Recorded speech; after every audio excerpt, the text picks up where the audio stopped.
Salut à tous, c'est Brandon, j'espère que vous allez bien, en tout cas moi c'est le cas. Et aujourd'hui je vous livre mon top 5 des meilleurs smartphones mi-2020. Alors, vous allez me dire, mais Brandon, pourquoi tu sors un top 5 alors que l'année n'est pas encore terminée? C'est pas normal ça.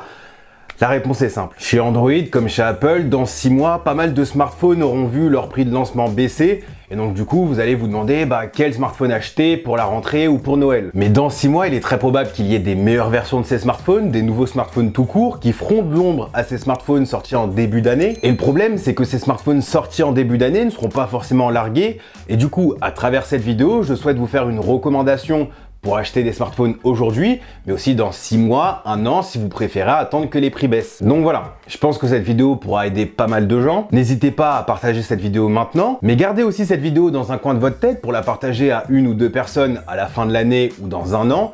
Ça pourra toujours servir. Sans transition aucune, on peut commencer. En 5e position, j'ai décidé de mettre l'iPhone SE. C'est un très bon investissement sur le court terme. Je dis court terme car au-delà de son design daté, il s'agit d'un smartphone qui n'est pas équipé de la 5G, ce qui réduit légèrement son côté future-proof pour un téléphone sorti en 2020. Mais les premiers forfaits devraient arriver fin 2020, début 2021.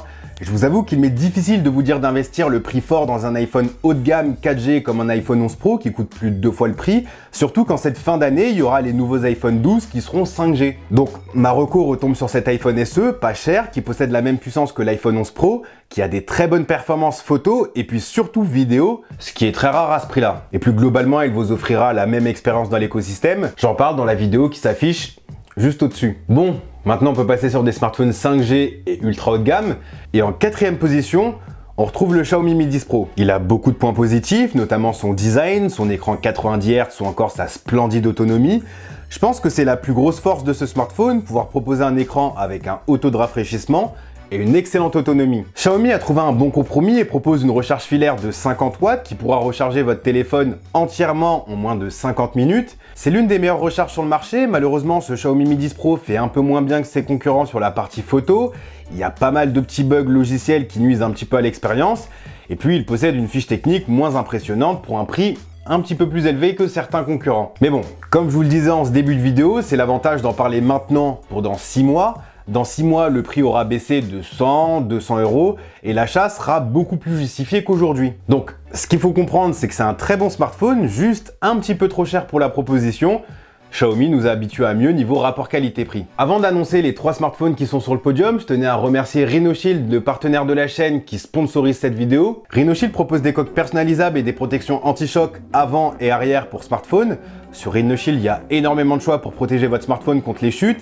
Il y a des skins anti-choc, des bumpers modulaires, des coques solid soot avec différentes finitions en bois, en cuir ou en fibre de carbone par exemple. Récemment, ils ont également sorti une nouvelle collection de coques au design approuvé par la NASA, vraiment stylé. Mais Rhinoshield propose aussi des objectifs grand angle et macro pour smartphone, notamment pour l'iPhone SE qui n'en a pas comparé à l'iPhone 11 Pro, donc vraiment pratique. J'ai un code promo Proctor 2020 qui vous offre 10% de réduction sur votre commande. Vous trouverez tout ça dans la description. Allez checker, c'est cadeau. En 3e position, on retrouve sans doute l'une de mes petites déceptions dans ce début d'année. Pourtant, j'adore ces téléphones, mais ils ont un petit défaut. Vous l'aurez deviné, en 3e position, on retrouve toute la série S20, que ce soit le petit S20, le S20 Plus ou le S20 Ultra. Ces smartphones sont superbes, ce sont pour moi les smartphones Android les plus beaux. La qualité de construction est excellente, l'écran est excellent, la surcouche logicielle est excellente et il propose pour moi la meilleure caméra sur Android en 2020 en prenant en compte la partie vidéo. Le S20 Ultra m'a bluffé au niveau de sa plage focale avec son ultra grand angle, son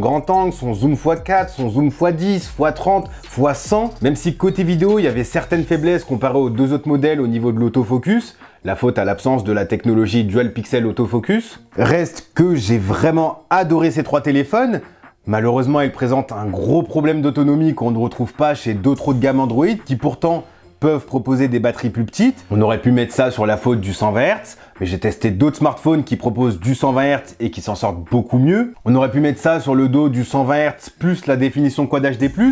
Malheureusement, chez Samsung, ces 2 fonctionnalités ne sont pas activables en même temps, contrairement à d'autres smartphones dont je vais parler un petit peu plus tard. En réalité, le problème vient de la puce maison de Samsung qui se montre beaucoup plus gourmande que celle de Qualcomm qui équipe les S20 américains et tous les autres smartphones Android du marché hormis Huawei. On a eu la confirmation à travers plusieurs tests comparatifs que vous retrouverez sur YouTube et Internet. Et vraiment, ces 3 smartphones étaient à ça d'être les meilleurs smartphones, ou en tout cas les smartphones les plus équilibrés en ce début d'année, donc vraiment dommage, mais vous le verrez, il y a plus équilibré. Et en parlant de smartphone très équilibré, en seconde position, on retrouve l'Oppo Find X2 Pro, qui est sans doute la meilleure surprise cette année. Au-delà des arguments classiques comme son écran, son autonomie ou ses performances photo et vidéo qui sont top, il a la particularité d'avoir une version en céramique et une autre version en simili-cuir. C'est cette version que j'ai et qui est super agréable à utiliser au quotidien. Elle tient super bien en main, on a l'impression d'avoir un skin ou une coque en permanence sans pour autant rendre le smartphone plus épais qu'un autre. J'ai aussi beaucoup aimé la surcouche qui est là aussi une très bonne surprise. J'appréhendais beaucoup ColorOS après avoir vu différents tests sur des smartphones milieu de gamme, mais Oppo a fait un réel travail sur cette surcouche et comme je l'ai dit dans ma vidéo prise en main, il possède sans doute le meilleur déclenchement du mode multifenêtre sur Android, ce qui devrait convertir davantage d'adeptes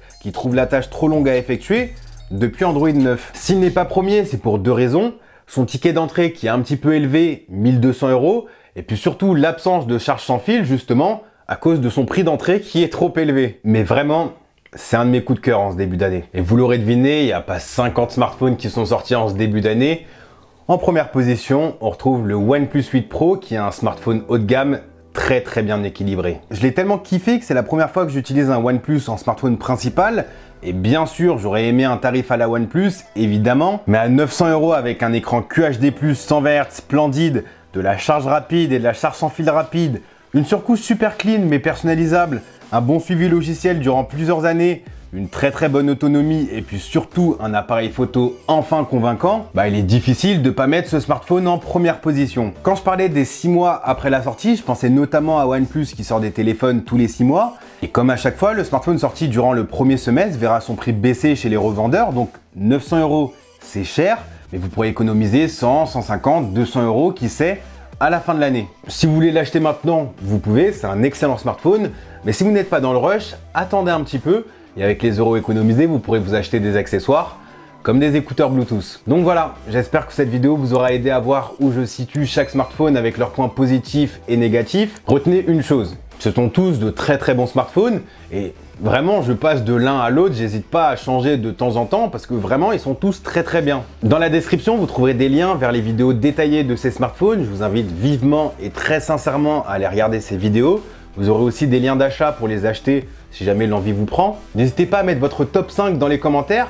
Je suis super curieux. N'hésitez pas non plus à liker et à vous abonner pour ne pas rater mes prochaines vidéos. Quant à moi, je vous dis à la prochaine. Prenez soin de vous. Peace.